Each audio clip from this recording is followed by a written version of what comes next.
শুরু করছি এখন প্রকাশ, সঙ্গে আছি এজি মাহমুদ। আলাপ করতে চাই বহুমাত্রিক পণ্য প্রসঙ্গে। রপ্তানিতে পণ্য বাজার বহুমাত্রিক রূপ দেয়া, সেই সঙ্গে রপ্তানির যে বহুমুখীকরণ বাজার, রপ্তানি পণ্যের বৈচিত্র্যকরণ, এইসব বিষয় নিয়ে আজকে মূলত আলাপ করতে চাই। আজকে আলাপে রয়েছেন আমাদের সঙ্গে সৈয়দ আলমাস কবির, সভাপতি মালয়েশিয়া চেম্বার অফ কমার্স, আপনাকে স্বাগত। এবং সেই সঙ্গে রয়েছেন পারভেজ করিম আব্বাসী, সহকারী অধ্যাপক, অর্থনীতি বিভাগ, ইস্ট ওয়েস্ট ইউনিভার্সিটি। দুজনকেই স্বাগত আমাদের এই আজকের আলাপে এবং আজকের এই আয়োজনে। আমরা যে বিষয় নিয়ে কথা বলবো, রপ্তানিতে অতি নির্ভরতা পোশাকে, আমাদের তৈরি পোশাকের ক্ষেত্রে, সেটি বলা হয়ে থাকে ৮০ থেকে ৮৬% মতো আসলে আমাদের এই তৈরি পোশাক থেকেই আসে।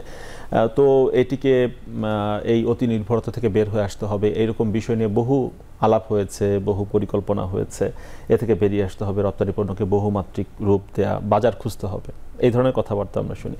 তো সেই কর্মসূচিতে আমরা দেখেছি প্রোডাক্ট অফ দ্য ইয়ারও ঘোষণা করা হয়েছিল, কখনো চামড়াকে ঘোষণা করা হয়েছে, কখনো পাটকে ঘোষণা করা হয়েছে প্রোডাক্ট অফ দ্য ইয়ার, যে আমাদের $500 কোটি উন্নতি করতে হবে এই বিভিন্ন খাতভিত্তিক রপ্তানিগুলোকে। কিন্তু ফলাফল কিন্তু আমরা পাইনি।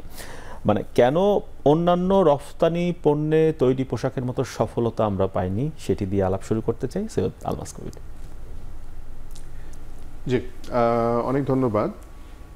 তৈরি পোশাকে আমরা যে কারণে সাকসেসফুল হয়েছি সেই কারণটা আমাদেরকে বুঝতে হবে। কারণটা হচ্ছে আমরা চিপ লেবার, সস্তা শ্রমকে আমরা কিন্তু সব জায়গায় মার্কেট করেছি, যে তোমরা আমাদের দেশে কাপড়টা সেলাই করতে পাঠাও, বিকজ আমাদের এখানে লেবার কস্ট অনেক কম।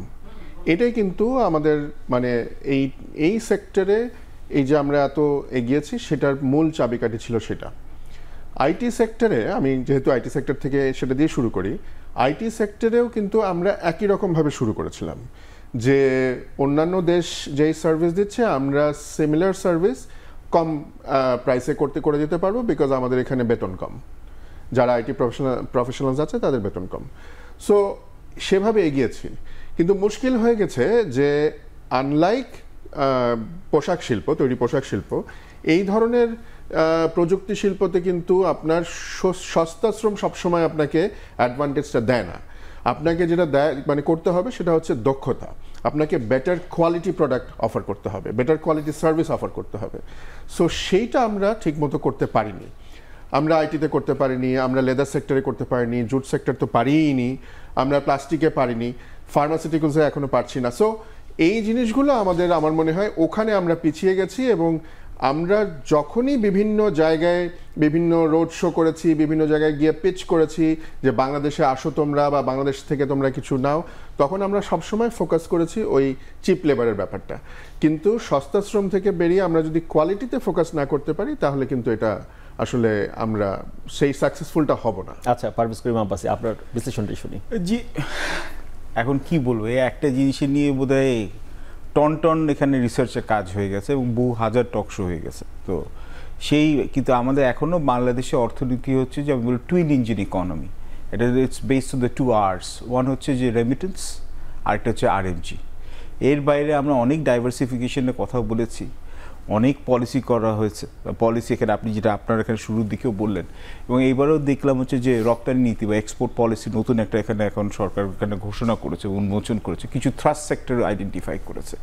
বাট সমস্যাটা হচ্ছে পলিটিক্যাল ইকোনমির অনুযায়ী। আমি বলবো যে উনি ওনার আইটি সেক্টর থেকে বললেন কথাটা ঠিকই, কেন লুইস মডেল বলে একটা আবার উন্নয়ন অর্থনীতি একটা আছে, যে একটা মডেল এখানে, যেখানে হচ্ছে যে আমরা যখন কৃষি নির্ভর অর্থনীতি থেকে আমরা যাই উৎপাদন খাতে, তখন হচ্ছে সস্তা শ্রমের উপর আমরা নির্ভর করি, এবং এটাই আমরা হচ্ছে অ্যাডভান্টেজটা নিয়েছি। এবং বাংলাদেশে যে প্রথম দিকে যে সাকসেস স্টোরি, এই যে আমরা যেটা বলবো যে ফাস্ট ফ্যাশন, এটার উপর নির্ভর করে আমরা করেছি যে এখন আমাদের 84% বা 85% ক্ষেত্র বিশেষে হচ্ছে আমাদের রপ্তানি এখান থেকে আসে, এবং হচ্ছে শুধু আরএমজি ভিত্তিক। এবং আমাদের 10.35% অফ আর জিডিপি হচ্ছে রেডিমেড গার্মেন্টস থেকে।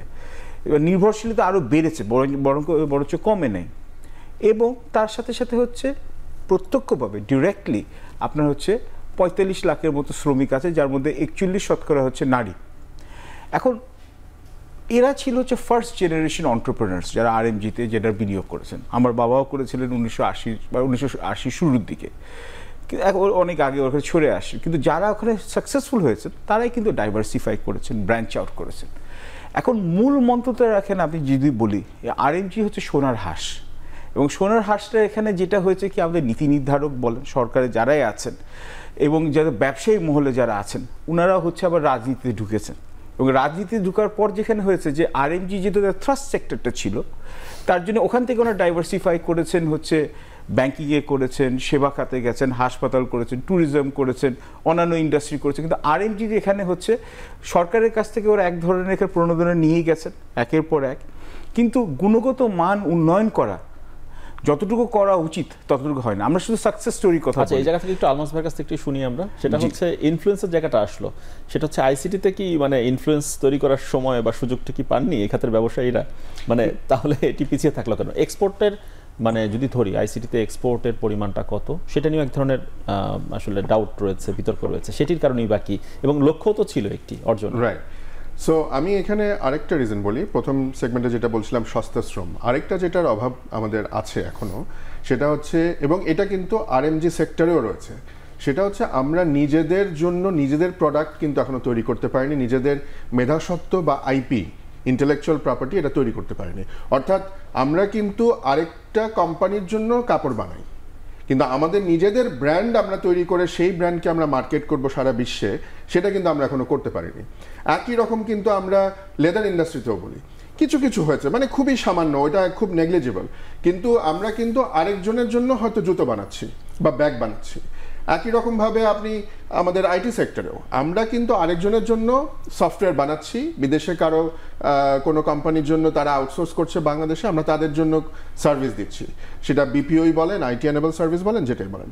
আমাদের নিজস্ব যে একটা মেধাসত্ব, নিজস্ব যে একটা ব্র্যান্ড, সেইটা আমরা করতে পারিনি। এবং সেই কারণে আপনি যেটা বললেন যে ওই যে ইনফ্লুয়েন্সের কথা বললেন, যে আমরা যে মার্কেটটাকে ডিকটেট করব, সেটা আমরা করতে পারিনি। আমরা সবসময় ওই গার্মেন্টসেও দর্জিগিরি করে গেছি, লেদারে মুচিগিরি করে গেছি, আইটিতেও কিন্তু আমরা ওই মোটামুটি ওই প্রোগ্রামার, কোডার, কামলাগিরি করে অপারেটরের ভূমিকা পালন করে যাচ্ছি। সো এইখানেই আমাদের মুশকিলটা। এইখানে আমাদেরকে এক নম্বর কথায় এইটা থেকে টার্ন অ্যারাউন্ড করার জন্য কি করা দরকার? ইনোভেশন নিয়ে আসা দরকার। আমাদের নতুন আমাদের কিন্তু অনেক মেধাবী আমাদের ছেলেপেলে আছে, তারা কিন্তু চাইলে তারা অলরেডি কিন্তু ওয়ার্ল্ড ক্লাস সার্ভিস বা প্রোডাক্ট তারা বানাচ্ছে, কিন্তু নিজেদের মতো করে যদি একটা প্রোডাক্ট বানায়, মনে করেন আপনি মাইক্রোসফট ওয়ার্ড, এরকম একটা প্রোডাক্ট আমরা কি বানাতে পারি না? আমাদের লোকাল কনটেক্সট আমরা বানাই। আমরা তো এই ধরনের প্রোডাক্ট আমরা যদি বানিয়ে অফ দ্য শেলফ যেটাকে বলি আমরা, মানুষ ওইটা কিনবে। এখন সব হচ্ছে কিন্তু ক্লাউড বেসড, আপনি জানেন, সফটওয়্যার অ্যাজ এ সার্ভিস। ওই রকম আমরা সার্ভিস কেন তৈরি করতে পারছি না? আজকাল তো এগুলো করা আসলে অনেক ইজি হয়ে গেছে। আগে এগুলো ছিল যে মার্কেটিং অনেক সমস্যা ছিল, একটা অনেক এক্সপেন্সিভ ছিল, এখন তো ডিজিটাল মার্কেটিং করা যায়। সো এইগুলো আমাদের করা দরকার। ফার্মাসিউটিক্যালস এর কথা চিন্তা করেন, এটা নিয়ে আলাপ করব, মানে এক্সপোর্ট নিয়েও কথা বলবো আইসিটি খাতে। তার আগে একটু আমরা লেদার নিয়ে কথা হচ্ছিল, যেহেতু তাহলে লেদার সেক্টর নিয়ে কাজ করেন এমন একজন উদ্যোক্তা যুক্ত রয়েছেন আমাদের সঙ্গে, তানিয়া ওহাব। আশা করি তাকে দেখতে পাবো। জি, দেখতে পাচ্ছি। তানিয়া ওহাব, আপনাকে স্বাগত আমাদের এই আজকের আলাপে এবং আয়োজনে। আপনি নিশ্চয়ই শুনছিলেন আমরা আলাপ করছিলাম যে পোশাককে যে অতি নির্ভরতা রপ্তানিতে, সেটি থেকে আমরা একটু বের হয়ে আসতে চাই। কিভাবে বের হব তা নিয়ে কথা বলছিলাম, কিন্তু পোশাকের পরে কিন্তু টার্গেট ছিল যে লেদার সেক্টরে, যেটা নিয়ে আপনি কাজ করেন। এবং এলডব্লিউজি সনদ পাওয়া চামড়া খাতের যে বাংলাদেশে এখন 7টি প্রতিষ্ঠান রয়েছে, এবং এই সেক্টরটির বৈশ্বিক বাজার ক্রমাগত বড় হচ্ছে, সেটিও আমরা জানি। তবে 7 বছর ধরে এই খাতে কিন্তু বাংলাদেশের রপ্তানি একই জায়গায় ঘুরপাক খাচ্ছে, সেটির কারণ কি? প্রথমত তো আসলে পরিবেশগত একটা ইস্যু রয়েছে আমাদের। কাঁচা চামড়া থেকে প্রসেসিং এর যে প্রসেসটা, সেটাতে ইথিলিন ট্রিটমেন্ট প্ল্যান্টটা আসলে ঠিকমতো ট্যানারি মালিকরা যারা, তারা পাচ্ছে না। এটা তো আসলে হাজারীবাগ থেকে শিফট হলো সাভারে, কিন্তু হয়তোবা এখনো ওটা ঠিকমতো চালু হয়নি, যার কারণে বৈশ্বিক বাজারে আমাদের লেদারের যে চাহিদাটা ছিল, ইউরোপিয়ান বায়ারদের কাছে আমাদের যে চাহিদাটা ছিল, সেটা কিন্তু অনেক কমে গেছে। তো যার কারণে দেখা যায় আমরা যারা আসলে ওই লেদার দিয়ে ব্যাগ বানাই, আমরা যখন কোনো একটা বায়ারকে বলি যে আমাদের ব্যাগ গুলো তোমরা দেখো, তো তাদের প্রথমেই আসলে এখন এনভায়রনমেন্টের দিকটাই চলে আসে। তো আমার কাছে মনে হয় যে এনভায়রনমেন্টের এই ব্যাপারটা যদি সর্বোচ্চ গুরুত্ব দিয়ে দেখা হয়, আমাদের দেশের কিন্তু লেদার প্রাকৃতিক ভাবে মানে বাইরের দেশের কাছে অনেক বেশি সমাদৃত, কারণ আমাদের দেশের লেদারের যে টেক্সচার, সেটা কিন্তু খুবই ন্যাচারাল। এবং পাশাপাশি আমাদের দেশের লেদারের যে ফিল্ডটা সেটাও কিন্তু বহির্বিশ্বে খুবই সমাদৃত। তো আমরা যদি এই আদার্স যে প্রবলেম গুলো আছে সেটা যদি আমরা মানে সরকারিভাবে আমরা সলভ করতে পারি, তাহলে কিন্তু যারা লেদার এক্সপোর্ট করছে তারা যেমন লাভবান হবে, পাশাপাশি আমরা যারা লেদার প্রোডাক্ট নিয়ে কাজ করছি বা ফুটওয়্যার নিয়ে কাজ করছি তারাও কিন্তু ভালো একটা প্রাইসে ভালো বায়ারের কাছে বিক্রি করতে সমর্থ জি হব। তানিয়া হব, যে পাশাপাশি প্রশ্নটি আপনার আমার কাছে জানতে চাওয়া সেটি হচ্ছে আপনার মতো যারা উদ্যোক্তা রয়েছেন, যারা এই লেদার সেক্টরে কাজ করেন, তারা যে প্রোডাক্টগুলো বানান বিভিন্ন রকমের, সেগুলো কি আপনারা এক্সপোর্ট করতে পারেন দেশের বাইরে? এক্ষেত্রে কোনো বাধা রয়েছে কিনা, বা বায়ারদের কি ধরনের চাহিদা থাকে সেটি পরিপূর্ণ করতে গিয়ে কোনো ধরনের সমস্যায় আপনারা পড়েন কিনা? জি, আমরা যারা আসলে এসএমই উদ্যোক্তা আছি আমরা ছোট ছোট আকারে এক্সপোর্ট করি, যারা বড় উদ্যোক্তা আছে তারাও এক্সপোর্ট করছে। বাংলাদেশ থেকেই কিন্তু মাইকেল কোরের ব্যাগ যাচ্ছে, এবং বাংলাদেশ থেকে কিন্তু অনেক বড় বড় ব্র্যান্ডেরও ব্যাগ যাচ্ছে। আমাদের ক্ষেত্রে যে প্রবলেমটা হচ্ছে, একটা হচ্ছে যে আমরা যখন আহ একদমই মানে আমাদের যখন বলা হয় যে তোমরা যে এখান থেকে যে ট্যানারি থেকে লেদারটা সংগ্রহ করো সেখানে ইটিপি আছে কিনা, সেক্ষেত্রে আমরা কিছুটা ক্ষেত্রে আটকে যাই। পাশাপাশি দেখা যায় অনেক সময় আমরা যারা এসএমই আছি আমাদের বন্ড লাইসেন্স থাকে না। আমরা যখন ম্যাটেরিয়াল মানে ব্যাগ ছাড়া লেদার ছাড়া বাকি ম্যাটেরিয়াল গুলো আমাদের চায়না বা অন্যান্য দেশ থেকে আমদানি করতে হয়, সেক্ষেত্রে এসএমই উদ্যোক্তাদের পক্ষে বন্ড লাইসেন্স দিয়ে প্রোডাক্ট গুলো আনা সম্ভব হয় না। যেটা বড় উদ্যোক্তারা যারা রপ্তানিকারক, তারা পুরোপুরি রপ্তানিকারক, তারা হয়তোবা এই সুবিধাটা পেয়ে থাকে। বাট আমাদের দেশে কিন্তু অনেক ছোট ছোট করে, অনেক ছোট ছোট আকারে অনেক বড় এক্সপোর্ট হচ্ছে। যদি বলি ছোট ছোট করে আলাদা আলাদা করে যদি আপনি ভলিউম ধরেন তাহলে কিন্তু সেটা অনেক বড় ভলিউম, কিন্তু আমরা সেখানে যে প্রোডাক্টটা ইম্পোর্ট করে আনছি সেখানেও কস্টিং এ আমরা আটকে যাচ্ছি। জি, পাশাপাশি আপনার কাছে ফিরবো তানিয়া হব আবারও। পারভেজ করিম আব্বাসী, এবার আপনার কাছে আসতে চাই। যে সমস্যার কথা আমরা শুনলাম, যে মূলত মানে কমপ্লায়েন্সকেই বলা হচ্ছে যে লেদার সেক্টর যতটা প্রত্যাশিত গতি বা প্রবৃদ্ধি পাওয়ার কথা ছিল সেটি না পাওয়ার পেছনে কারণ হিসেবে কাজ করছে। যদিও আমাদের ওই যে বৈশ্বিক যে এলডব্লিউজি সনদ, সেখানে 7টি আমাদের লেদার কারখানা হয়েছে, যদিও সংখ্যা এটি কম, কারণ আমাদের যে সাভারে যে ট্যানারি শিল্পপল্লী রয়েছে সেটি কিন্তু এখনো পুরোপুরি কমপ্লায়েন্স হয়নি। এটি কি তাহলে পিছিয়ে থাকার কারণ এই চামড়া শিল্পের অগ্রগতি? চামড়া শিল্পে আরো, এবং উনি উনার চামড়া খাত থেকে বলছেন, উনি আইটি থেকে বলছেন। আমি আরো জেনারিক ভাবে বলি, কারণ জিনিসটা হচ্ছে যে আরো ইজিয়ার হবে as an economist, I can focus on the big picture. সবচেয়ে সমস্যা হচ্ছে যে আমাদের হচ্ছে যে পলিসি কন্টিনিউটি নেই। এক, ইজ অফ ডুইং বিজনেস, আপনার ব্যবসা বান্ধব যেখানে একটা প্রতিবেশ হবে। মুখে বলি আমরা, আমাদের এখানে ব্যাংক থেকে আপনার হচ্ছে যে লোন নিতে, আপনার হচ্ছে কাস্টমার ক্লিয়ারেন্স নেওয়ার জন্য, আপনার হচ্ছে ইম্পোর্টের লাইসেন্স নেওয়ার জন্য, এইগুলার মানে কোনো এখানে এক ধরনের একটা আমি স্বচ্ছতা নেই, এবং সরকারি কর্মকর্তা সবাই না, কিন্তু এখানে হচ্ছে হ্যারাসমেন্টটা ব্যবসায়ীদেরকে মনে করা হচ্ছে যে ইনটুইটিভলি করাপ্ট। এবং এটা হচ্ছে যে এবং প্রবলেম হচ্ছে, ধরুন আগের সরকারের আমলে আইটিকে হচ্ছে প্রাধান্য দেওয়া হচ্ছে, মুখে দেওয়া হচ্ছে। এখন আইটি সেক্টরকে মনে করা হচ্ছে যে এখানে হচ্ছে পলিটিক্যালি ফেভার্ড। কোনো এক সময় আরেকটা সরকার হয়তো বা বলেছে লেদার সেক্টরকে এমফেসিস দেওয়া হবে। সো আপনার প্রবলেম হচ্ছে কি, এটা হচ্ছে আমি একে একে বলি। একটা হচ্ছে আপনার হচ্ছে যে এই policy continuity in the greater national interest নাই। দুই, ব্যাংকিং খাতে চরম নৈরাজ্য, জেনুইন যারা হচ্ছে ব্যবসায়ী তারা লোন পায় না। এবং এখানে আমরা দেখছি হচ্ছে যে আপনার যে কোভিডের প্রণোদনা ফান্ড যেটা নেওয়া হয়েছিল এখানে কোপ করার জন্য, বেশিরভাগ হচ্ছে টাকা নাকি চলে গেছে, এখানে হচ্ছে সরকার এখানে হিসেবে। এবং আপনার দক্ষ জনশক্তি তো নেই আমাদের এখানে। আপনি বলছিলেন এখানে আইটি সেক্টর বা রেডিমেড গার্মেন্টসে বা লেদার সেক্টরে আমরা এখানে কেন আমরা কোয়ালিটি আমরা ব্র্যান্ড আমরা ইনফোর্স করতে পারছি না? কেননা হচ্ছে আমাদের ইউনিভার্সিটি স্নাতকোত্তর ছাত্র বার হচ্ছে সরকারি বেসরকারি বিশ্ববিদ্যালয়ে, কিন্তু দেখছি কি আপনি উচ্চ পদে কর্পোরেট সেক্টরে দেখেন সব বিদেশি নাগরিকরা কাজ করছে। কেন? আমরা যে আমাদের এখানে চাকরির বাজারে যে দক্ষতার দরকার আছে সেগুলো আমরা ট্রেন দিতে পারছি না। তার মানে আপনার প্রাইভেট সেক্টর বা মার্কেটের সাথে হচ্ছে যে আপনার গভর্নমেন্টের পলিসি এবং তার সাথে সাথে যে এখানে কন্ডুইট যেটা হবে টেকনিক্যাল এবং পলিটেকনিক ইনস্টিটিউটস বা হচ্ছে যে কারিগরি শিক্ষার প্রতিষ্ঠান বা হচ্ছে আপনার যেখানে বিশ্ববিদ্যালয়গুলো, ওটার এখানে পুরোপুরি এটা সিনক্রোনাইজেশন নাই। এছাড়াও যদি আপনি এখানে দেখেন, এখানে আপনার ইনফ্রাস্ট্রাকচার অবকাঠামোগত আপনি রোড বানাচ্ছেন, ব্রিজ বানাচ্ছেন, সবই বানাচ্ছেন, কিন্তু আপনার এখনো গ্যাসের সমস্যা। আপনার বেশিরভাগ ফ্যাক্টরিগুলো হচ্ছে 30% হচ্ছে যে আপনার হচ্ছে ওরা হচ্ছে দে আর অপারেটিং এ 30% অপারেশন ক্যাপাসিটি। তার মানে কেন গ্যাসের মুহুর্মুহু এখানে ডিসরাপশন হচ্ছে, ইলেকট্রিসিটি আপনার এখানে আপনি ইপিজেডে এক্সপোর্ট প্রসেসিং জোনে গিয়ে আপনি হচ্ছে নিরবিচ্ছিন্ন আপনি হচ্ছে বিদ্যুৎ করতে পারছেন, সরবরাহ পাচ্ছেন না।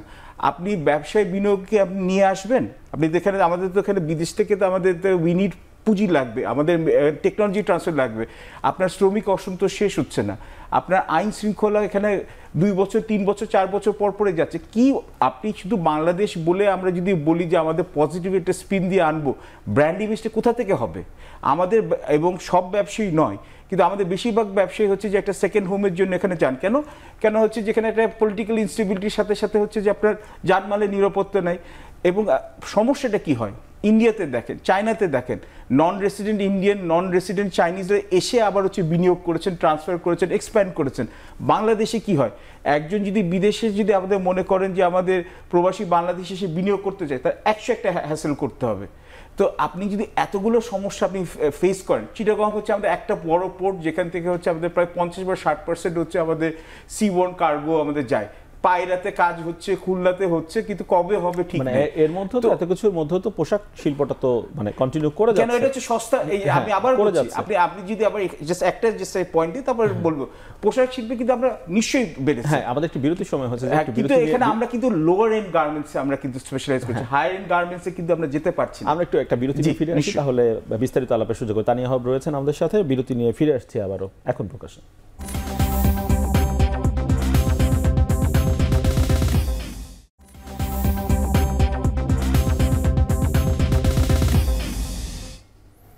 বিরতির পর আবার ফিরে এলাম এখন প্রকাশে। বহুমাত্রিক পণ্য নিয়ে আলাপ করছিলাম, রপ্তানিতে বহুমাত্রিক পণ্য কিভাবে বাড়ানো যায়। সৈয়দ আলমাস কবির আপনার কাছে আসবো, কিন্তু তার আগে একটু তানিয়া ওয়াহাবের কাছে একটু যেতে চাই, একটু শুনে আসি তার কাছ থেকে। তানিয়া ওয়াহাব, আমরা যেহেতু আরএমজি নিয়ে কথা বলছিলাম, তৈরি পোশাক শিল্প, তো আমরা লেদার গার্মেন্টসের কথাও শুনি যে এটিও খুব সম্ভাবনাময়। বাংলাদেশে লেদার গার্মেন্টসের সম্ভাবনা কতটুকু দেখেন, এটি নিয়েও অনেকদিন আলাপ হয়েছে। সেটি বিকশিত হওয়ার মতো বা সেটি রপ্তানি করে রপ্তানি আয় বা ডলার আনার মতো অবস্থা কি বাংলাদেশের হয়েছে কিনা, বা কোথায় ঘাটতি রয়েছে লেদার গার্মেন্টস নিয়ে একটু শুনতে চাই আপনার কাছ থেকে, সেটি কতটুকু সম্ভাবনাময়? লেদার গার্মেন্টস এর ফ্যাক্টরি আসলে বাংলাদেশে আগে বেশ কিছু ছিল, কিন্তু এখন সেভাবে এক্সপোর্ট হচ্ছে না। কারণ হচ্ছে যে লেদার গার্মেন্টস এর জন্য আসলে মেইনলি শিপ লেদারটা ব্যবহার করা হয়। তো শিপ লেদার বাংলাদেশে খুব বেশি অ্যাভেলেবল না। আমাদের কাউ লেদারটা বেশি অ্যাভেলেবল। জ্যাকেট বানাতে সাধারণত শিপ লেদার এবং কাউ লেদারের বাছুর যেটা, সেটা ব্যবহার করা হয়। তো সেক্ষেত্রে লেদারের একটা ঘাটতি থেকে যায়। এবং পাকিস্তানের শিপ লেদার আসলে অনেক বেশি হয়, যেহেতু তাদের সাথে আমাদের যে কস্টিং সেটা অনেক সময় আমাদের মেলানো যায় না। বাট স্টিল তারপরেও অনেক বায়ার বাংলাদেশ থেকে গার্মেন্টস নেওয়ার ব্যাপারে আগ্রহ প্রকাশ করেছে। আমাদের ক্ষেত্রে যেটা সমস্যা হচ্ছে যে লেদার জ্যাকেটের বানানোর জন্য যে শ্রমিক, সেই শ্রমিক কিন্তু খুব বেশি আমাদের দেশে নাই। এবং তাদেরকে যে শেখানোর জন্য যে ট্রেনিং গুলো হয়, সেই ট্রেনিং গুলো বাংলাদেশে অতটা অ্যাভেলেবেল না, যার কারণে হচ্ছে শ্রমিক সংকট এটা একটা ব্যাপার। আর প্রাইজিং, লেদারের প্রাইজিং একটা ব্যাপার। জি, এবং সেই সঙ্গে আপনি বলছিলেন যে অনেক যারা এই খাতের উদ্যোক্তা যারা রয়েছেন, যারা ব্যবসায়ী রয়েছেন, তাদেরকে পণ্য রপ্তানি করতে হলে দেশের কমপ্লায়েন্স কোনো একটা মার্কেট থেকে, কমপ্লায়েন্স কোনো একটা ফ্যাক্টরি থেকে প্রয়োজন হলে ইম্পোর্ট করতে হয় কাঁচামাল। সেই ইম্পোর্ট করা কাঁচামাল দিয়ে পণ্য তৈরি করে আবার এক্সপোর্ট করতে হয়, তাই তো? সেক্ষেত্রে তো প্রচুর পরিমাণ ডলারও খরচ হয় বাড়তি। মানে ফিনিশ চামড়া আমদানি হয় কিনা বাংলাদেশে? হ্যাঁ, আমদানি হয়, বাট চামড়া আমদানির ক্ষেত্রে সেটা আসলে অনেক টাকা দিয়ে আমদানি, মানে অনেক বেশি ট্যাক্স দিয়ে আমদানি করতে হয় ফিনিশ চামড়া। বাট সেটা যদি আবার এক্সপোর্ট করা হয় সেক্ষেত্রে ট্যাক্সটা লাগে না। কিন্তু দেখা যায় যে সবার ক্ষেত্রে সেই যে প্রয়োজনীয় যে পেপারস গুলো লাগে, সেই পেপারস গুলো অনেক উদ্যোক্তার পক্ষে, যারা এসএমই উদ্যোক্তা, তাদের পক্ষে এতগুলো মানে পেপার সংগ্রহ করা সম্ভব হয় না। আর তাছাড়া আমি আমার মানে আরেকটা জিনিস অবজারভেশন আছে, সেটা হচ্ছে যে আমাদের দেশে যে এত ভালো ব্যাগ তৈরি হয় বা লেদার প্রোডাক্ট তৈরি হয়, সেটার ব্র্যান্ডিংটা কিন্তু খুব বেশি নেই। অন্যান্য দেশে হয়তো বা বাংলাদেশকে ব্র্যান্ডিং করা হয়েছে গার্মেন্টস শিল্প দিয়ে, বাট লেদারও যে এত, লেদারের ব্যাগ এবং লেদারের অন্যান্য প্রোডাক্ট যেমন বেল্ট, ওয়ালেট, কার্ড হোল্ডার, এগুলো যে এত সুন্দর করে আমাদের দেশে এখন বানানো হচ্ছে, এটা আমাদের লোকাল মার্কেটই অনেক সময় জানে না। মানে ইন্টারন্যাশনাল মার্কেট এবং বাংলাদেশ, আমার মনে হয় দুইটার জায়গায় লেদার প্রোডাক্টের একটা ভালো ব্র্যান্ডিং হওয়া উচিত। জি, আলমাস কবির, যে সমস্যার কথা শুনছিলাম আমরা লেদার সেক্টরে শুনছিলাম, কিন্তু আইসিটি সেক্টরে থেকে এই সমস্যাগুলো রয়েছে, যেমন এই যে শ্রমবাজার, সস্তা শ্রমবাজারের ঘাটতি, বা হচ্ছে কোনো কারণে কাঁচামাল সংকট বা বিদেশ থেকে ইম্পোর্ট করা, এই ধরনের কোনো সমস্যা নিশ্চয়ই আইসিটি সেক্টরেরই। তাহলে আইসিটি সেক্টরটা বুস্ট আপ কেন করছে না এক্সপোর্ট মার্কেটের ক্ষেত্রে? রাইট, না আইসিটি সেক্টরে তো আসলে কাঁচামালটা হচ্ছে মেধা, কমপ্লায়েন্সের কোনো ইস্যু নেই, কমপ্লায়েন্সের সেরকম কোনো ইস্যু নেই, এখানে কোনো ওই ধরনের নন ট্যারিফ ব্যারিয়ার যেটা আর কি সেরকম নেই, যেটা লেদার সেক্টর ফেস করে বা অন্যান্য সেক্টরগুলো ফেস করে। আমি কিন্তু লেদার সেক্টর নিয়ে একটুখানি বলি তার আগে। তানিয়ার যে প্রোডাক্টগুলো বানায় আমি দেখেছি খুব ভালো প্রোডাক্ট, কিন্তু প্রবলেম হচ্ছে যে ওই যে নিজের ব্র্যান্ডে যে বানিয়ে সে মার্কেট করবে সেই ক্যাপাসিটি কিন্তু তার নাই। এবং এইখানে যে বড় বড় কোম্পানিগুলো, আমাদের দেশে যে বড় কংগ্লোমারেটসগুলো আছে, তারা এইখানে কেন এগিয়ে আসছে না আমি ঠিক জানি না। যারা গার্মেন্টসের ব্যবসায়ী আছেন, যাদের কাছে অনেক টাকা আছে, তারা কিন্তু এই ধরনের ডাইভার্সিফাইড জায়গায় আসতে পারেন। হ্যাঁ, করেছেন, কিছু কিছু করেছেন, ওই যেটা বলছিলেন যে কিছু হয়তো হসপিটাল তৈরি করেছেন, কিছু হয়তো অন্যান্য সেক্টরে, ট্যুরিজম সেক্টরে ইনভেস্ট করেছেন। কিন্তু আমার মনে হয় এই ধরনের সম্ভাবনাময় সেক্টরগুলো, বিশেষ করে লেদার সেক্টর, প্লাস্টিক সেক্টর, আপনার লাইট ইঞ্জিনিয়ারিং, এগুলোতে যদি তারা এগিয়ে আসে, ইনভেস্ট করে, তাহলে অনেক ছোট ছোট উদ্যোক্তা যারা ভালো কাজ করার তাদের নলেজটা আছে বা দক্ষতাটা আছে, তারা তখন সেটা ওয়ার্ল্ড মার্কেটে নিয়ে যাওয়ার মতো একটা তাদের অবস্থা তৈরি হবে আর কি। যেটা বলছিলেন যে আইটি সেক্টরে আমাদের সেই মানে প্রবলেমটা নাই, যেটা আমাকে ফেস করলাম, দেখলাম। ওয়েল, আছে কিছুটা, যেটা মনে করেন আপনি হয়তো ডেটাবেস নিয়ে কাজ করবেন, আপনাকে হয়তো ওরাকলের লাইসেন্স কিনতে হবে, মাইক্রোসফট নিয়ে কাজ করবেন, মাইক্রোসফটের লাইসেন্স কিনতে হবে, কিন্তু সেই অর্থে নাই, অত বড় সমস্যা না। এখানে যেটা মেন সমস্যা সেটা হচ্ছে যে আইটির ক্ষেত্রে যেটা মেন সমস্যা সেটা হচ্ছে যে এটা এত দ্রুত পরিবর্তনশীল, আমরা ঠিকমতো আমাদের ট্যালেন্ট পুল বা স্কিল ইনভেন্টরিটা আমরা মেনটেন করতে পারি না। মানে অর্থাৎ ধরেন আমার এখন দরকার হচ্ছে ব্লক চেনের হয়তো আমার 5000 এক্সপার্ট, আমি সেই 5000 এক্সপার্ট আমি হয়তো মানে 500 এক্সপার্টও আমি তৈরি করতে পারছি না।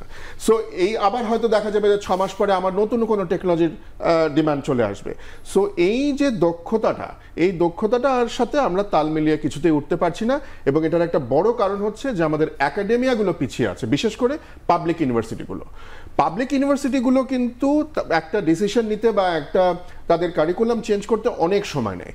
প্রাইভেট ইউনিভার্সিটি, যেটা ওনাদের মতো প্রাইভেট ইউনিভার্সিটি আছে, অনেকগুলো প্রাইভেট ইউনিভার্সিটি এখন কিন্তু ইন্ডাস্ট্রির সাথে কথা বলে, ইন্ডাস্ট্রির কাছ থেকে জানতে চায় যে আগামী 3 থেকে 5 বছরে কি কি ধরনের স্কিল ইনভেন্টরি কি লাগবে। তো সেগুলো কিন্তু তারা করতে পারছে, কিন্তু তারপরেও ইউজিসির নানা রকমের আমি বলবো যে হার্ডেল পেরোতে হয়। আর আরেকটা হচ্ছে যে উনি কিন্তু ইজ অফ ডুইং বিজনেসের কথা কমপ্লেন করছিলেন, এটা তো আমাদের একটা বড় সমস্যা, কোনো সন্দেহ নাই। কিন্তু আমি কিন্তু খুব অপটিমিস্টিক, আমরা এখন যে আমাদের নতুন সরকার, অন্তর্বর্তী সরকার, এই সরকার কিন্তু এই স্টেপগুলোকে, এই যে ব্যুরোক্রেটিক প্রসেসগুলোকে অনেকটা কমিয়ে নিয়ে আসার বা শর্ট করার বা চিন্তা ভাবনা করছেন। একটা এক্সাম্পল হচ্ছে এক্সপোর্ট যে করবেন, যে লাইসেন্সটা বা আইআরসি যেটা ইম্পোর্ট করবেন, সেগুলো এখন থেকে যেটা করা হবে সেটা হচ্ছে ফর লাইফ টাইম। আপনি একবার করবেন, আপনাকে প্রতি বছর রিনিউ করতে হবে না। সো এটা এখনো হয়নি, বাস্তবায়িত হয়নি, বাট এরকম একটা প্রপোজাল কিন্তু রয়েছে। সো এগুলো যদি করা হয় তাহলে কিন্তু আমার মনে হয় ইজ অফ ডুইং বিজনেসটা অনেক এটার বেটার হবে। আমাদের আইটি সেক্টরে কিন্তু একটা জিনিস ছিল, এখনো আছে আরো 3 বছর, যে ট্যাক্স এক্সাম্পশন। কিন্তু ট্যাক্স এক্সাম্পশনের জন্য যে আপনার যে সার্টিফিকেটটা তৈরি মানে বের করতে হয় এনবিআর থেকে, সেটা বের করতে গিয়ে 6 মাস চলে যায় বা অথবা অনেক ঘুষ টুস দিতে হয় হতো। কিন্তু আশা করছি এই পরিবর্তিত পরিস্থিতিতে এগুলো আর কি হবে না। শুনবো জি, তানিয়া ওহাব, আপনাকে অসংখ্য ধন্যবাদ যুক্ত থাকার জন্য। আমরা একটু এবার আসতে চাই পারভেজ করিম আব্বাসী আপনার কাছে। সেটি হচ্ছে, আমরা শুল্ক নিয়ে কথা শুনছিলাম, সেটি নিয়ে একটু আলাপ করতে চাই। আমরা দেখেছি যে পোশাক শিল্পের ক্ষেত্রে যে রপ্তানিকারক যারা রয়েছেন, তারা বিনা শুল্কে অনেক কাঁচামাল আমদানি করার সুযোগ পান এবং বন্ডেড সুবিধা পান, কিন্তু পোশাক বহির্ভূত যে পণ্যগুলো রয়েছে সেখানে রপ্তানিকারকদের প্রয়োজনীয় আমদানিতে অনেক ধরনের উচ্চ শুল্ক দিতে হয়। এটিও কি আসলে এই সেক্টরে বাধা হিসেবে কাজ করতে পারে, যেটি আলমাস ভাই খানিকটা বলছিলেন? মোটামুটি সবগুলো, কিন্তু দেখুন আমাদের এই প্রবলেমগুলো হচ্ছে যে এটা চিকেন আর এগ প্রবলেম। কেননা আমাদের হচ্ছে we have one of the lowest tax two GDP ratio in Bangladesh, direct tax, প্রত্যক্ষ কর। তার জন্য যেহেতু সরকার আদায় করতে পারে 7.5% অফ জিডিপি যদি আপনি করেন ট্যাক্স টু জিডিপি রেশিও, এবং তার জন্য কি হয় কি পরোক্ষ কর যেটা বা ইনডিরেক্ট ট্যাক্স এগুলোর উপর তখন চাপটা বাড়ে, ট্যারিফ, কাস্টমস ডিউটিস, এক্সাইজ ইত্যাদি। এবং বহু বছর ধরে ব্যবসায়ী মহল, ডিসিসিআই, এমসিসিআই, বিসিসিআই যেই থাকুক ক্ষমতায়, তারা কিন্তু বলছেন ব্যবসায়ীরা যে আমাদের হচ্ছে ট্যারিফ স্ট্রাকচার র্যাশনালাইজেশন করতে হবে। ওয়ার্ল্ড ব্যাংক বলছে, এডিবি বলছে, আইএমএফ বলছে। একটা কারণে আমরা যেটা করতে পারছি না, এটা হচ্ছে যে আমাদের যে করের যে কাঠামোটা, বাধার কারণে করতে পারি। আচ্ছা, এখন ওই তো বললাম পলিটিক্যাল ইকোনমি একটা অ্যাসপেক্ট আছে, তো এখানে হচ্ছে একটা, কিন্তু আমাদের এখানে করের এখানে কেন হচ্ছে যে আমাদের সরকারের অনেক রাজস্ব এখানে হচ্ছে হারাতে হবে, রেভিনিউ লস, এটা হচ্ছে একটা একদিকে এখানে চাপ। কিন্তু এখন আইএমএফ এর চাপে এটা ট্যারিফ স্ট্রাকচার র্যাশনালাইজ হলে এনবিআর এখানে, হ্যাঁ। এবং প্রবলেম হচ্ছে যে আপনার তো হচ্ছে রেড টেপ, আপনার সরকারি সংস্থাগুলো সবাই না, কিন্তু বেশিগুলো হচ্ছে যে রেড টেপ আর হার্ডেল করতে পারলে যেটা হচ্ছে রেন্ট সিকিং অ্যাক্টিভিটি। আমরা তো প্রতিবার দেখি যে বাজেটের আগে যখন ব্যবসায়ীদের, বিভিন্ন সেক্টরের ব্যবসায়ীদের সাথে যখন বৈঠক হয়, ব্যবসায়ীদের একটাই দাবি, আমার সেক্টরে শুল্ক কমাও, আমার সেক্টরে কর কমাও, আমাকে ট্যাক্স এক্সাম্পশন। এটা হচ্ছে সার্বিকভাবে করতে হবে। এখন যেটা আমাদের করতে হবে যে ট্রাস্ট সেক্টরগুলো আইডেন্টিফাই করতে হবে। সেটা হচ্ছে আমি আইসিটি সেক্টরকে 5 বছরের জন্য বেনিফিট দিলাম, পোশাক শিল্পকে 10 বছরের জন্য বেনিফিট দিলাম, সেই বেনিফিট আমার ইকোনমিকে কি দিল, সেটি হচ্ছে গিয়ে প্রশ্ন। যদি সেটি আমার অর্থনীতিতে সারপ্লাস কিছু যুক্ত করতে পারে, তাহলেই না আমি তোমাকে। এই জন্যই আমরা খাতোয়ারিভাবে আমাদের কতটুকু ভ্যালু এডিশন হচ্ছে সেটার হচ্ছে আমাদের এখন এটা নতুন ক্যালকুলেশন এখন করা যায়, অন্যান্য দেশে করছে, আমাদের করতে হবে, কিন্তু তারটা স্বচ্ছভাবে করতে হবে। আমরা তো দেখেছি দিনের পর দিন যে আরএমজি সেক্টরের ব্যবসায়ীদেরকে সুবিধা দিয়েই দেওয়া হয়েছে, তারা চেয়েছেন দিতে হয়েছে, কিন্তু সেই সুবিধা দেওয়ার কারণে ইকোনমিতে কি যুক্ত হয়েছে, সেই লিডিং ওরা পলিসি মেকারস, ওনারাই হচ্ছেন পলিটিশিয়ান অ্যাক্রস পলিটিক্যাল ডিভাইড। আপনি তো এর আগের যে সংসদ 300 জনের সংসদের মধ্যে তো অর্ধেক ছিল গার্মেন্টস ব্যবসায়ী, তারাই তো এমপি হয়েছিলেন, তারাই তো পলিসি বানাচ্ছেন। এখন আপনি এখানে এটি আবার ভাইস ভার্সা। যদি আমরা চিন্তা করি যে তারা যখন মানে ইকোনমিক্যালি বা বিজনেস করে ফাইন্যান্সিয়ালি যখন স্ট্রং হয়েছেন, তখন তারা আসলে পলিটিক্যালি তারা ইনফ্লুয়েন্স করতে সক্ষম হয়েছে। One drives the other. অর্থনৈতিক সক্ষমতাই তাদেরকে এক সময় গিয়ে আইনসভায় পৌঁছে দিয়েছে। ওটা তো প্রেসিডেন্ট ট্রাম্পকেও দেখছি যুক্তরাষ্ট্রে, তো ওটা তো এখন ওটা ওই হিসাবটা বললে এখন গরিব দেশে অনেকগুলো ঝামেলা চোখে পড়ে, বড় লোকদের পড়ে না। কিন্তু আমাদের আরেকটা জিনিস আপনি যদি আমাকে অ্যালাউ করেন এখানে, যেটা আমার মনে পড়লো একটু বলে আমরা 30 সেকেন্ডের মধ্যে বলছি, আমাদের ইন্টেলেকচুয়াল প্রপার্টি রাইটস এস্টাবলিশ করতে হবে। এর আগে আমাদের মেধাভিত্তিক কোনো বিকাশ হবে না। এবং আমরা জিডিপির খাতে আমরা যে রিসার্চ আর ডেভেলপমেন্টের উপর সবচেয়ে কম খরচ করি, তার জন্য কিন্তু আমাদের দেখেন পড়াশোনার গুণগত মান কিন্তু বাড়ছে না বিশ্বের অন্যান্য যে আমাদের প্রতিযোগী রাষ্ট্রের মধ্যে, যেমন ভিয়েতনাম, ক্যাম্বোডিয়া, এদের সাথে, এবং এই জন্য আমরা পিছিয়ে যাচ্ছি। সো আমাদের ইন্টেলেকচুয়াল প্রপার্টি রাইটসে একটা রেজিম আনতে হবে, যেখানে হচ্ছে আপনার মেধায়, আপনার সত্তা, আপনার এইটাকে যাতে প্রোটেকশন পায়, এবং ইনোভেশনটাকে ফ্যাসিলিটেট করতে হবে। ইনোভেশনটা করার জন্য, উদ্ভাবনটাকে করার জন্য আপনাকে, ঠিকই বলেছেন উনি, যে আমাদের সরকারি বিশ্ববিদ্যালয় এখানে ইনকিউবেটরগুলো যেগুলো আছে, এটা বেসরকারি খাতের সাথে, উদ্যোক্তাদের সাথে বসে করতে হবে, এবং পাবলিক প্রাইভেট পার্টনারশিপ মুখে বললে হবে না, এটা অ্যাকচুয়ালি ইমপ্লিমেন্ট করতে হবে। এবং এটা তখনই হবে যখন ব্যবসায়ীদেরকে আপনাকে মনে করতে হবে যে আপনি সরকারের ওপোনেন্ট না, বা আমলাদের ওপোনেন্ট না, এবং ব্যবসায়ীরাও বলতে হবে যে হচ্ছে আমি যাই করব এই দেশে করব, যতক্ষণ আমার জানমালের নিরাপত্তা দেওয়া হয়, আমার টাকা যাতে বিদেশে না যায়, আমি যাই করব বিনিয়োগটা করে দেশে করব। So it's a matter of confidence also. Okay, আমরা একটা বিরতি নিয়ে ফিরে আসি তাহলে। দর্শক, বিরতির পর আবারও ফিরছি এখন প্রকাশন।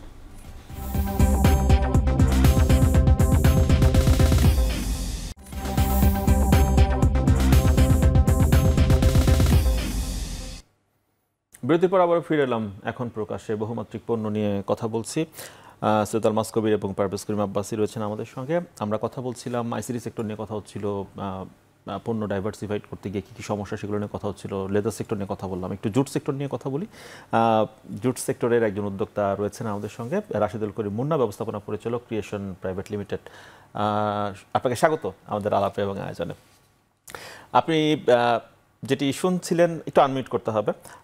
তো আমরা এইসব বিষয় নিয়ে কথা বলছিলাম যেগুলো পোশাক খাতের কাছাকাছি আমরা ভাবছি যে রপ্তানিতে ভূমিকা রাখতে পারবে, সেই সম্ভাবনাময় একটি অন্যতম পণ্য হচ্ছে জুট বা পাট। কিন্তু দীর্ঘদিন ধরে পাট এবং পাটজাত পণ্যের যে রপ্তানি, সেটিও একই বৃত্তে ঘুরপাক খাচ্ছে লেদার সেক্টরের মতোই। গত অর্থ বছরে এই খাতে রপ্তানি কমে গিয়েছে $91 কোটি। তার মানে 2011-12 যদি থেকে হিসাব করি, সেখানে ছিল $97 কোটি। 10 বছরে মানে আমরা রপ্তানি খুব একটা বাড়াতে পারিনি, উল্টো কমে যাচ্ছে 6%। কেন হচ্ছে এমন? রাশিদুল করিম মুন্না। জি, ধন্যবাদ আপনাকে। মূলত আমাদের জুট সেক্টরের যে বড় চ্যালেঞ্জ, সেটা হচ্ছে আমরা প্রায় 50 বছর ধরে জুট সেক্টর মানে হচ্ছে ছালার বস্তা বা কাঁচা পাট রপ্তানি বা সুতা রপ্তানি, এই মূলত তিনটা প্রোডাক্টের মধ্যে ঘুরছে। কিন্তু বিশ্ববাজারে বিশেষ করে 90 দশকে এসে আমরা দেখছি যে কনজিউমার প্রোডাক্টে, ন্যাচারাল বেসড প্রোডাক্টের গ্রোথটা বাড়ছে। বিশেষ করে কোভিড এর পর আমরা দেখছি সারা পৃথিবীতে, বিশেষ করে ইউরোপিয়ান ইউনিয়নে কনজিউমার প্রোডাক্টে, রিসাইক্লিং প্রোডাক্ট, ন্যাচারাল প্রোডাক্ট বা সাস্টেনেবল প্রোডাক্টের একটা বড় ডিমান্ড তৈরি হয়েছে। এবং সেই জায়গাতে ছালার বস্তা বা প্যাকেজিং প্রোডাক্টের বাইরে home furnishing, household product, lifestyle product থেকে শুরু করে মানুষের যে ইনডোর গার্ডেন, আউটডোর গার্ডেন, এই যে ভিন্ন মাত্রায় বা মাত্রিক ব্যবহারের যে জায়গাটা, এই জায়গাতে বাংলাদেশের জুট সেক্টর সেভাবে ফোকাস হতে পারেনি। এবং তার মূল কারণটা হচ্ছে যে জুট বেস যে প্রোডাক্টগুলি করতে গেলে যে রিসার্চ গুলি দরকার, সেই ধরনের প্রফেশনাল সার্ভিসটা কিন্তু এখানে অনুপস্থিত। পাশাপাশি আমরা ইন্টারন্যাশনাল মার্কেটের ডিমান্ড অনুযায়ী যে প্রোডাক্টগুলি তৈরি করব, সেই প্রোডাক্টের যে ডিজাইন, সেই ডিজাইনটা আমরা আমাদের প্রতিযোগী দেশগুলোতে দেখি যে তাদের প্রফেশনাল ইনস্টিটিউট আছে বা সার্ভিস সেন্টার আছে যারা উদ্যোক্তা বা ইন্ডাস্ট্রিকে সাপোর্ট দিয়ে যায়।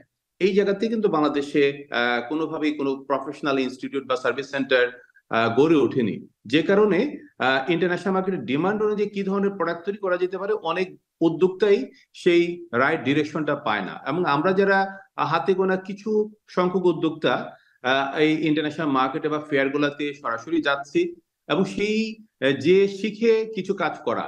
এবং সেই জায়গাতে আমাদের দ্বিতীয় যে আরেকটা অবজারভেশন, যে ইন্টারন্যাশনাল মার্কেটে জুট বেসড প্রোডাক্টে যে বাংলাদেশে হয়, সেই জায়গাতে কোনো পজিটিভ ব্র্যান্ডিং নেই। অর্থাৎ ট্রেডিশনাল যে প্রোডাক্টের কথা আমি বললাম, এই মার্কেটে আমরা পরিচিত, কিন্তু এই যে নতুন যে বিশাল একটা মার্কেট তৈরি হয়েছে ইতিমধ্যে, সেই জায়গাতে কিন্তু বাংলাদেশের জি রাষ্ট্রীয় আমরা বুঝতে পেরেছি বিষয়টা। সৈয়দ আলমাস কবির, সব খাতের ব্যবসায়ীদের কথা শুনলাম, সেখান থেকে যেটা মনে হচ্ছে যে আমরা বলেছিলাম যে বিভিন্ন সেক্টর আইসিটি সহ পাট এবং আমরা সেই লেদারে আমরা 5 বছরে $500 কোটি উন্নতি করব আমরা রপ্তানি, কিন্তু সেটি রোড ম্যাপ বা পথ নকশা বা কি করে উদ্যোক্তারা সেখানে পৌঁছাবেন সেটি তাহলে কোনো জায়গাতেই প্রপারলি ছিল না। এবং সেই সঙ্গে ব্র্যান্ডিং একটা বড়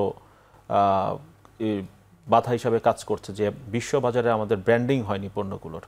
এগুলোই কি সমস্যা বলে মনে করছেন? অনেক বড় সমস্যা, ব্র্যান্ডিং একটা বড় সমস্যা বাংলাদেশে। আর পথ নকশার বিষয়টা বলবেন, যে আপনারা যে 5 বছরে $500 কোটি আসবে 3টা সেক্টর থেকে, আপনারা কি কোনো রোড ম্যাপ পেয়েছিলেন উদ্যোক্তারা কৌশলে আগাবেন? রাইট। সো ব্র্যান্ডিংটা নিয়ে বলে রাখি, ব্র্যান্ডিংটা একটা বড় সমস্যা।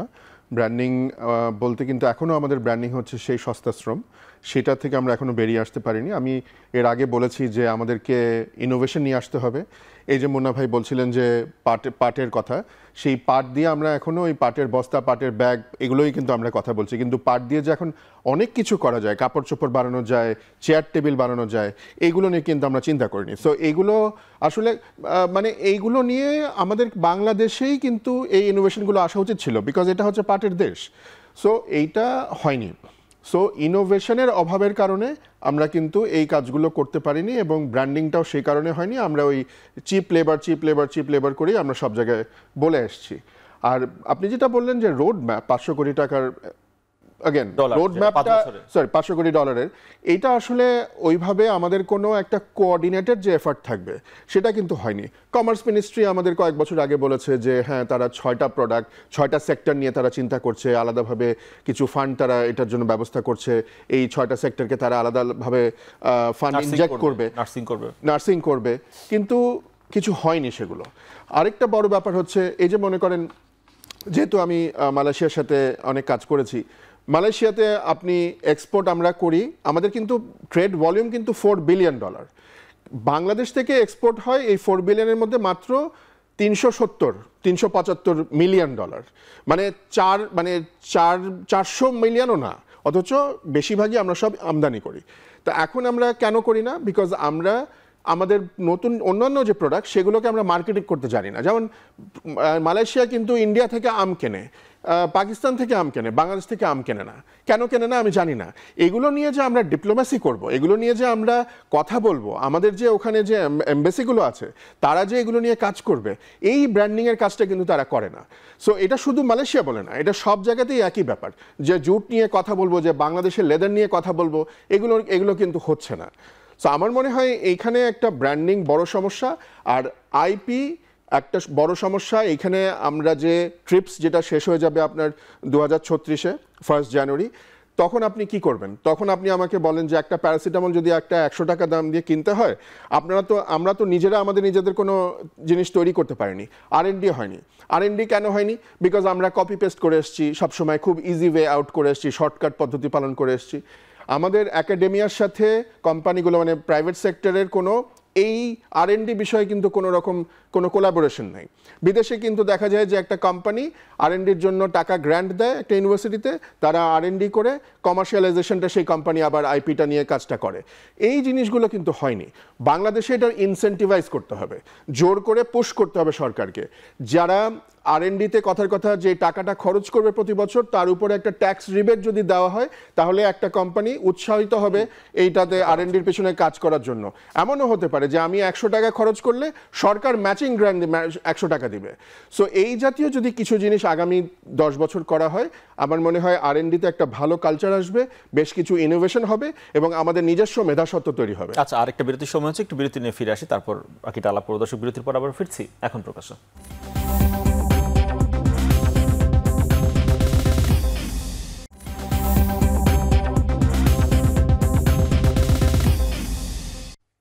বিরতির পর আবার ফিরে এলাম এখন প্রকাশে। বহুমাত্রিক পণ্য নিয়ে আলাপ করছি। রাশিদুল করিম মুন্না, খুব ঝটপট আপনার কাছ থেকে শুনতে চাই যে আমরা যে সমস্যাগুলো শুনলাম তা থেকে বেরিয়ে আসার জন্য জুট সেক্টর, পাট সেক্টর কি করতে পারে, নাকি একই বৃত্তে ঘুরপাক খেতে থাকবে বাকি সময়টা?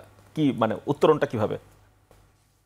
যে উত্তরণের মূল এটা হচ্ছে আমাদের ভ্যালুয়েটেড প্রোডাক্টগুলি করতে হবে, অর্থাৎ কনজিউমার প্রোডাক্ট বা ফাইনাল প্রোডাক্টগুলি উৎপাদনের সক্ষমতা আমরা কিভাবে বাড়াতে পারি। ইতিমধ্যে আমি রিসার্চের কথা বলেছি। সেই সাথে আমি বলবো যে আমাদের জুট সেক্টরে 99% জুট মিলের কিন্তু কমপ্লায়েন্স সার্টিফিকেশন নেই। অর্থাৎ যখনই আমরা সাপ্লাই চেইনে প্রোডাক্ট সাপ্লাই করতে যাব বা এক্সপোর্ট করতে যাব, এটা হচ্ছে একটা বড় ব্যারিয়ার। এবং সেই ক্ষেত্রে এলডিসি গ্রাজুয়েশনের পরে কোনো কাস্টমারই কিন্তু আমাদের কাছ থেকে কমপ্লায়েন্স সার্টিফাইড ফ্যাক্টরি ছাড়া প্রোডাক্টগুলি কিনবে না। সুতরাং এই যে একটা বিশাল চ্যালেঞ্জ, এটাকে উত্তরণ। দ্বিতীয়ত হচ্ছে আমাদের শ্রম ঘন শিল্প, আমাদের শ্রমিক আছে কিন্তু আমাদের স্কিল শ্রমিক কিন্তু নেই। এইটা কিভাবে আমরা বাড়াতে পারি এবং আমাদের প্রোডাক্ট তৈরি করার ক্ষেত্রে যে টেকনোলজিগুলো ব্যবহার করার একটা জরুরি, যেটা আমাদের সাথে আমি যদি চায়নার সাথে কম্পেয়ার করি, আমাদের শ্রমিকের চেয়ে অন্তত 4 টাইমস তাদের ক্যাপাসিটি বা প্রোডাক্টিভিটি। সেই জায়গাতে আমাদের স্কিলটাকে কিভাবে আমরা আপগ্রেড করতে পারি এবং সর্বোপরি আমাদের ইন্টারন্যাশনাল মার্কেটের যে ব্যারিয়ার গুলো আছে সেগুলো দূর করতে হবে। জি, রাশিদুল করিম মুন্না, অসংখ্য ধন্যবাদ যুক্ত হওয়ার জন্য। আমরা ফিরতে চাই পারভেজ করিম আব্বাসী আপনার কাছে। সেটি হচ্ছে, আমরা তো যখন এলডিসি উত্তরণের প্রক্রিয়া যাচ্ছি, তখন তো আমরা পোশাক খাতের যে সুবিধাগুলো পাই এখন এক্সপোর্ট মার্কেটে, সেগুলো বন্ধ হয়ে যাবে। এরপরে সংখ্যাটা কি থাকবে যদি আমরা এই সেক্টরগুলোকে বুস্ট আপ করতে না পারি? প্রথমতই হচ্ছে, অনেক আগে আলোচকরা বলেছে, খুব ছোট করে বলি, একটা হচ্ছে আমাদের ব্যাকওয়ার্ড লিঙ্কেজ করতে হবে। কেননা যেমন এখানে হচ্ছে যে এলডিসি গ্র্যাজুয়েশনের পর আমাদের যেটা হচ্ছে ডাবল ট্রান্সফরমেশন রুলটা আছে, যে রুলস অফ অরিজিন আপনি আপনার ফ্যাব্রিকটাও, সুতাটাও সব নিজে বানাতে হবে। তো এখন হচ্ছে আপনি দেখুন এখনকার যে এক্সপোর্ট পলিসিতে বলেই দেওয়া হচ্ছে থ্রাস্ট সেক্টর হচ্ছে ডাইং, প্রিন্টিং, ফ্যাব্রিক, ইয়ার্ন, তার মানে হচ্ছে ব্যাকওয়ার্ড লিঙ্কেজ করা হচ্ছে। It's already too late, but better late than never শুরু করা হয়েছে। 2 নম্বর, এটা আমার ব্যক্তিগত অভিমত, এটা হচ্ছে জাপানে যেমন ministry of trade and industry আছে, আমাদের industry ministry, commerce ministry, EPB, এইগুলোর সবগুলোকে একসাথে কোল্যাপস করে একটা কনসলিডেটেড অর্গানাইজেশন করা উচিত, যেখানে প্রাইভেট সেক্টর থেকে নিয়ে আসা উচিত রিপ্রেজেন্টেটিভ, শুধু আমলা না, অ্যাকাডেমিক্স নিয়ে আসা উচিত, এক্সপার্ট নিয়ে আসা উচিত। এবং সেখানে আমরা হচ্ছে 5 বছরের যে রোড ম্যাপটা আমরা করতে অত্যন্ত পটু, কিন্তু আমাদের এখানে দেখতে হবে যে বছরের শেষে বা কোয়ার্টারের শেষে আমরা কতটুকু অ্যাচিভ করেছি, যাতে পলিসিটা আমরা ফ্লেক্সিবল রাখতে পারি বা চেঞ্জ করতে পারি। এবং সবার শেষে হচ্ছে যে আমাদের একটা, এই যেটা আমি জাস্ট একটা এখানে বলবো, যে আমাদের হচ্ছে উদ্ভাবন বাড়ানোর জন্য আমাদেরকে এটা ইনসেন্টিভাইজ, যেটা উনি বললেন, এটা ট্যাক্স ব্রেকটা শুধু আপনার শুধু এই উদ্যোক্তাদের বেসরকারি বিশ্ববিদ্যালয়কে এনকারেজ করতে হবে, কিন্তু এখন বেসরকারি বিশ্ববিদ্যালয়ের উপর ভ্যাট দিতে হয়। তাহলে আপনি কিভাবে চাইবেন এখানে? তো উৎপাদনশীলতা বাড়াতে হবে শ্রমিকদের, এর জন্য এনেবলিং এনভায়রনমেন্টের দরকার। অসংখ্য ধন্যবাদ আজকে সময় দেওয়ার জন্য। আমাদেরকে একেবারেই সময় শেষ, নিশ্চয়ই আরেকদিন আলাপের সুযোগ হবে আপনাদের সঙ্গে। দর্শক, শেষ করছি এখন প্রকাশ, সঙ্গে থাকার জন্য ধন্যবাদ সবাইকে।